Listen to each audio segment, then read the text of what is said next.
history of the Middle East in a couple of minutes.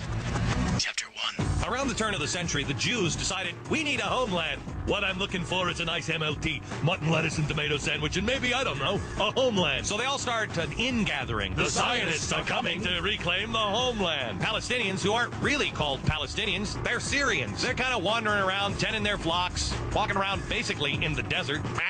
Find themselves with a bunch of Jews there in the desert with them. Would you like a nice MLT?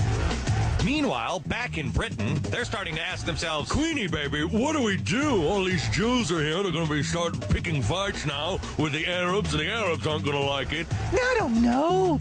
Can't we just split the land? Arabs don't like the idea. Wait a minute. Who are all these people coming in trying to take all of our land? We're the Jews. And let me tell you something. You know what this place really needs? Is a nice Jewish deli. Want some lox? Now comes the UN. The United Nations decides, you know what? They're going to split it all up. We're going to give half of it to, quote-unquote, Palestine, which is actually Syria, and the other part to the new Jewish homeland. That way, everybody's happy. Right.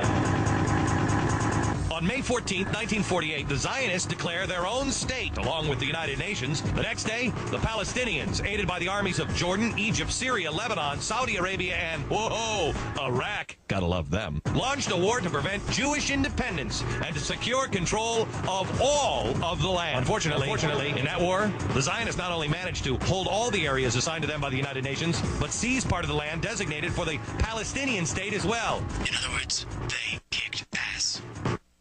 Here's the thing everybody always leaves out of the history books. The other areas designated for the Palestinians by the United Nations were taken, not by the Israelis, but by Jordan and Egypt. Jordan annexed the West Bank while Egypt said, hey, Gaza's district, you're out. But don't worry. In the next episode, we're going to find out that neither Arab state allowed the Palestinians to form their own independent government in either of these areas.